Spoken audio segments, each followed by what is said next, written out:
So the topic that we are going to review, or the topic that we are going to discuss this morning, is about police organization and administration.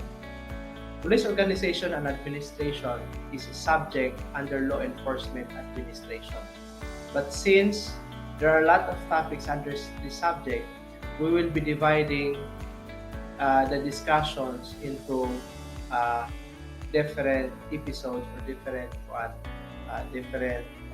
recorded meetings na lang. This morning, we will be discussing only a portion of police organization and administration subject, particularly on Philippine police, its history, organization, and units. So to start with, let us first review on the three branches of the government. Okay? This topic had been discussed when we were still in high school, even in the elementary years. There are three branches of the government. One is the executive branch, second is the legislative branch, and the third one is the judicial branch. As what we have learned in high school, executive branch refers to the president.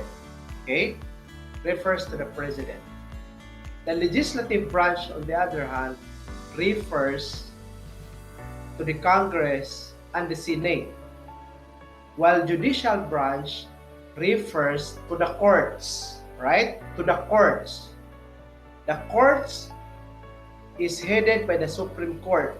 There are two agencies that are charged in the crafting of the laws, particularly the Senate, okay, the upper house, the lower house, which comprises the Congress.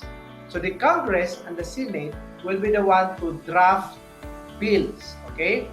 Like say for example, House Bill 1001, House Bill 200, House Bill pa. Kung House Bill pa siya, it is not yet considered as a law simply because it needs to be approved.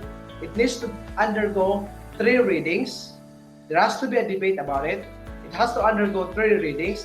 And once it passed the 3 readings, it has to be turned over to the executive branch. The executive branch will have to review it. Okay? Will have to review the proposed bill, and there will be two recourse that can be done by the president. Number one, to veto the proposed bill, meaning disapproved. Okay? Once it is vetoed by the president, that means that bill cannot be considered as a law simply because it was not approved, right? It was disapproved by the president because of some reasons. Number two, if it is approved, right? If the bill has been approved by the president, that means that bill can be considered as a law, subject for implementation. Okay? Because it is the president who will approve the laws. Once the laws have already been approved, of course, it has to be implemented. It has to be implemented. Like say for example, Republic Act 9165 or the Comprehensive Dangerous Drug Act of the Philippines. Once it has already become a law, it is already a law, once there are people or there are persons who will violate on the pertinent provisions of Republic Act 9165, the prosecution and the interpretation of Republic Act 9165 shall be within the responsibility of the judicial branch.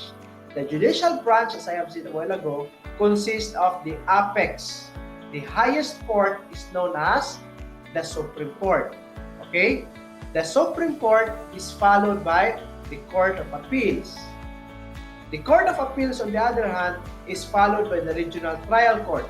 At the bottom portion, you have the Metropolitan Trial Court, the Municipal Circuit Trial Court, and other courts. Okay? So again, the executive branch refers to the president, the legislative branch refers to the Congress and the Senate. On the other hand, the judicial branch refers to the courts. Take note, these 3 branches of the government are autonomous. When I say autonomous, they are independent from each other. Okay? They are independent from each other. Neither the neither the executive nor the legislative branch can influence the decision of the judicial branch. On the other hand, neither the judicial branch nor the legislative branch can influence the decision of the executive branch because these three branches again are independent from each other. Question: where does the Philippine National Police belongs to the three independent branches of the government? Now, if we will take a look, the Philippine National Police is under the Department of Interior and Local Government. Okay? Department of Interior and Local Government, on the other hand, belongs to the executive branch. Hope you understand what I mean.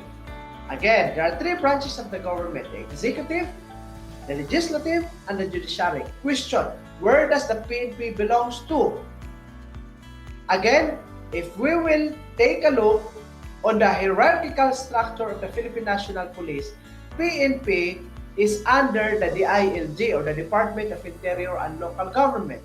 Department of Interior and Local Government, on the other hand, belongs to the executive branch.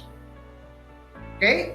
So ang pangutana, asa man nga branch na belong ang PNP o di na belong siya sa executive branch? Kaya nga naman, ang DILG under man sa executive branch of the government. It is very important for you to understand the three branches of the government, alright? This is very basic. But then again, we have to review this all over again because if you do not know the three branches of the government, you will really be confused as to the hierarchical or organizational structure of our Philippine National Police. Now again, let us go now to brief history of police in the Philippines. The Spanish regime adopted a police system for the maintenance of peace and order, as well as the enforcement of laws. In the year 1712, the Carabineros de Seguridad Pública was organized as a mounted riflemen or cavalry whose duties expanded in 1781. So if we will take a look on history, we have been colonized by the Spanish regime. If I'm not mistaken, we have been colonized for 333 years. The first agency who maintained peace and order, or the first law enforcers who maintained the peace and order in the country under the colony of the Spanish regime was the Carabineros de Seguridad Pública. In January 8, 1836, by virtue of a royal decree, the rural police known as the Guadrilleros were established in each town. In February 12, 1852, the Guardia Civil was organized with the dual function of a soldier and a policeman. But still again, during this time, the Guardilleros, the Guardia Civil is still under the administration of the Spanish regime. After the collapse of the Philippine Revolutionary Government, the Americans established the so-called Insular Police Force, later known as the Philippine Constabulary, which became the institution for preserving the peace, enforcing the law, and maintaining order. Remember guys that in our history, the history tells us that we have been colonized first by the Spaniards, then here comes the Americans, then here comes the Japanese people. But during the Americans, we have the so-called Insular Police Force, also known as PC, okay, or Philippine Constabulary. On September 8, 1966, remember in 1966, this was the time that we are colonized by the United States of America. It was also this time that Republic Act number 4864 in 1966 was being enacted. Right? This is the beginning of the professionalization of the police force in the Philippines. Republic Act 4864 is known as the Police Act of 1966. To implement the objectives of Republic Act number 4864, the National Police Commission was created. But take note guys, take note ha, in 1966, it was not yet known as National Police Commission or NAPOLCO. Okay? It was named as POLCO. Okay? Again, in 1966, it was not yet named as National Police Commission, but rather POLCOM. POLCOM stands for Police Commission. Later, in 1972, POLCOM transitioned its name into NAPOLCOM or National Police Commission. The purpose of the NAPOLCOM is number one, to implement the objectives of Republic Act number 4864. Again, and on the other hand, NAPOLCOM also has the responsibility in the professionalization of the police force in the Philippines. During the martial law regime of President Ferdinand E. Marcos, the Integrated National Police was organized by virtue of PD 765. PD 765 or the Presidential Decree 765 is known as the Integrated National Police Act, right? It is known as the Integrated National Police Act of 1975, ang PD 765, which was composed of the PC or the Philippine Constabulary as the nucleus and the INP forces. The INP stands for Integrated National Police.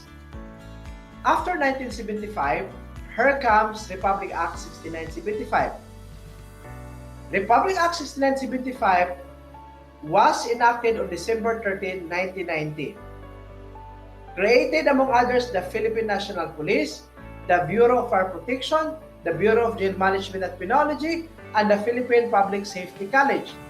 Take note, there are only 4 agencies created under Republic Act 6975. That is why in the board examination or in the criminology licensure examination, questions will be like, what law created the BGMP? The answer should be Republic Act 6975. Next question, what law created the Philippine National Police? Again, the answer is 6975. Other question, what created the BFP or the Bureau of Fire Protection? Again, the answer is 6975 because 6975 created four major agencies, namely the PNP, the BFP, the BGMP, and the PPSC or the Philippine Public Safety College. Okay? What law created that agencies? Republic Act 6975. Okay? Ayaw Junior Kalimti. Because the Republic Act 6975 starts the professionalization of the Philippine National Police. Now, let us concentrate on the agency which is Philippine National Police. Under Republic Act 6975, once a person gains 72 units in the tertiary education, the person will already be qualified to apply in the Philippine National Police. That means, if a student, in any course, if a student gains 72 units, meaning, if we will calculate based on the curriculum, 72 units can be obtained when the person is on the second year level in the college. So once the person already finished second year college, he has the 72 units, he can be qualified to apply in the Philippine National Police, granting that he passed the NAPOLCOM entrance examination, okay, or the NAPOLCOM exam. That's 6975. So meaning, once you got associate in criminology, associate in agriculture, associate in whatever course you have, and you take the NAPOLCOM exam, and then you pass, automatically you will be qualified to apply in the Philippine National Police. Of course, there are other qualifications like you have to be a natural born Filipino citizen, your height for the male should be 5'4", 5'2" for the female, and you have to be neurologically, physically, psychologically fit to apply in the PNP. Of course, those are other qualifications. But in terms of educational qualification, as I have said a while ago, 72 units can already be an eligibility for you to take or to apply in the PNP. However, the Republic Act 6975 was been amended. It was amended by Republic Act 8551. Alright? Remember that 6975 was enacted on the year 1990. But in 1998, there is another law that was passed to regulate the professionalization of the Philippine National Police. This law is Republic Act 8551. By the way, if you have notes with you, kindly jot down notes. This is very important. Now, in Act 8551, there is a reformation and reorganization of the Philippine National Police. And certain provisions of Republic Act 6975 was been amended by Republic Act 8551.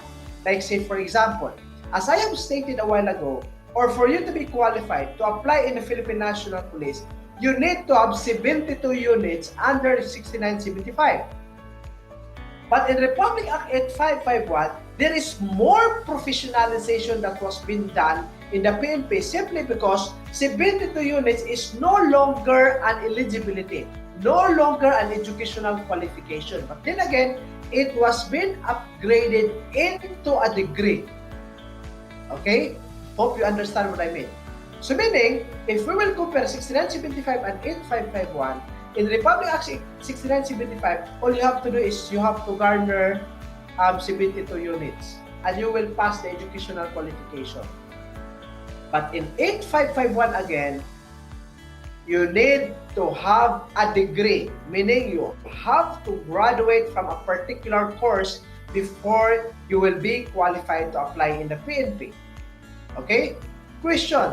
Sir, I graduate from associate in computer science. Am I qualified to apply in the Philippine National Police? The answer is no. Why? Simply because the latest law, which is Republic Act 8551, requires you to have a degree. When I say you have to have a degree, that means you have to graduate from a specific course. Shifting from one course to the other, shifting from one program to the other is not a qualification. Right? You have to graduate from a particular course or program. Of course, other qualifications stays the same, like you have to be a natural Filipino citizen, height for male is 5'4", height for female is 5'2", you have to be neurologically, psychologically, and physically fit. And these are other qualifications. Another major requirement is that you need to have eligibility, particularly PRC license. Okay? When I say PRC license, take note ha, ayaw dyan ninyo ni kalimti. When I say PRC license, as what I have discussed in the introduction to criminology, if I have a PRC license, okay, like say, I am a registered agriculturist. Question. Am I qualified to apply in the PNP, granting that I am a Filipino citizen, my height is this, I am normal in terms of neurological background, physical background. Am I qualified? Because I am a registered agriculturist? The answer is yes. Why? Simply because what is stated again in Republic Act 8551 is PRC license. It does not specify a particular course. I repeat, it does not specify in 8551 that only criminology people are allowed to apply in the PNP. No, what is required there is the PRC license. So meaning, if I am a licensed professional teacher, like I passed the teacher's board exam, question, am I qualified to apply in the PNP? Granted that I'm a Filipino citizen, I have other requirements that I meet. The answer is yes. Why? Simply because you have the eligibility, which is a PRC license. But the new law that we have right now is Republic Act number 9708. Okay? There is a specific provision in 8551 that was been amended by Republic Act number 9708. There is only one provision that was been amended by 9708. There is additional 5 years regulatory period for those persons who got 72 units yet employed in the PNP to acquire a degree or to graduate from a particular course. Okay, that's the amendment in 8551. Next, when I say police organization, I'm referring to a group of trained personnel in the field of public safety, administration, engaged in the achievement of goals and objectives that promotes the maintenance of peace and order, protection of life and property, enforcement of the laws, and prevention of crimes. Now, we will go to the functional units of the PNP.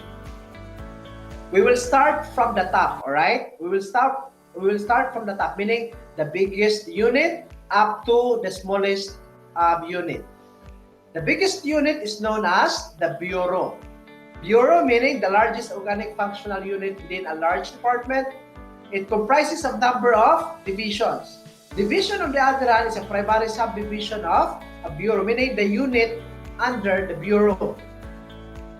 The unit under a division is known as section. Section is a functional unit within the division that is necessary for specialization.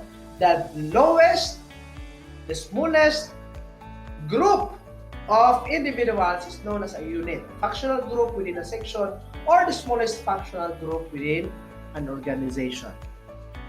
Next, territorial units. One is post, a fixed point or location to which an officer is assigned for duty, such as a designated desk or office, or an intersection or crosswalk from traffic duty. It is a spot location for general guard duty. Route, on the other hand, is a length of streets designated for patrol purposes. It is also called as line beat. Beat, on the other hand, is an area assigned for patrol purposes, whether foot or motorized. Aside from the three, we also have sector, an area containing two or more beats or routes or posts. Next is district, a geographical subdivision of a city for patrol purposes, usually within its own station. Area, on the other hand, is a section or territorial division of a large city is comprised of designated districts. Now, let us learn the key terminologies, alright? Because the key terminologies are the specific terms that are going to be used in the study of law enforcement, organization, and administration. First is sworn officers. This refers to all personnel of the police department who have oath and who possesses the power to arrest. Okay? Right after the person will take his oath, once he has been accepted in the Philippine National Police, he shall be considered as sworn officers. Next, superior officer, one having supervisory responsibilities, either temporarily or permanently over officers of lower rank. Commanding officer, an officer who is in command of the department or a bureau, a division, an area, or a district. It is the chief of police who is the commanding officer. But then again, in bureau or in division, like say homicide division, and you are the person who is in charge in that division, then that means you are the commanding officer, as far as that division is concerned. Next, ranking officer. The officer who has the more senior rank, higher rank in a team or group. The patrolman is lower compared to the police corporal. That means it is the police corporal who is the ranking officer compared to patrolman or patrolwoman. Length of service, the period of time that has elapsed since the oath of office was administered. Once a person has been accepted in the Philippine National Police, the usual protocol is he has to take his oath. The moment the oath taking is done, that is the start of the length of service. Okay? Sir, is the training included in the length of service? The answer is yes. As I have said a while ago, it has to be from the moment you take from the moment the oath taking is administered. Next, off-duty, the nature of which the police officer is free from specific routine duty. Next, special duty, the police service, its nature which required that the officer be excused from the performance of his active regular duty. Escorting is an example of special duty. Leave of absence, period which an officer is excused from active duty by a valid, acceptable reason approved by a higher authority. Next, sick leave, period which an officer is excused from an active duty by reason of illness or injury. Other terminologies are suspension, a consequence of an act which temporarily deprives an officer from the privilege of performing his duties as a result of violating directive or other department regulations. Okay? Take note, police officers are not exempted. from administrative cases. And if there are administrative cases filed against a police officer and he has been found guilty of that case filed against him, it's either he will be terminated or suspended or will be demoted. And once suspension is being handed to him, that means he will be temporarily deprived from performing his duties. Next, department rules. These are rules established by the department directors, supervisors to control the conduct of the members. Duty manual describes the procedure and defines the duties of officers assigned to specific post or position. Order, an instruction given by ranking officer to a subordinate. Report, written communication unless otherwise specified to be verbal. To be verbal reports, verbal reports should be confirmed by written communication. Reports, if possible, should be written, not verbal. Okay? But in a definition, it can be verbal reports can be considered, but then again, the verbal reports should be corroborated by written communication. Those are the preliminary topics under law enforcement organization and administration. So we discussed about the history of the Philippine National Police, the units under the Philippine National Police Organization, and the key terminologies that we are going to use in the study of police organization and administration.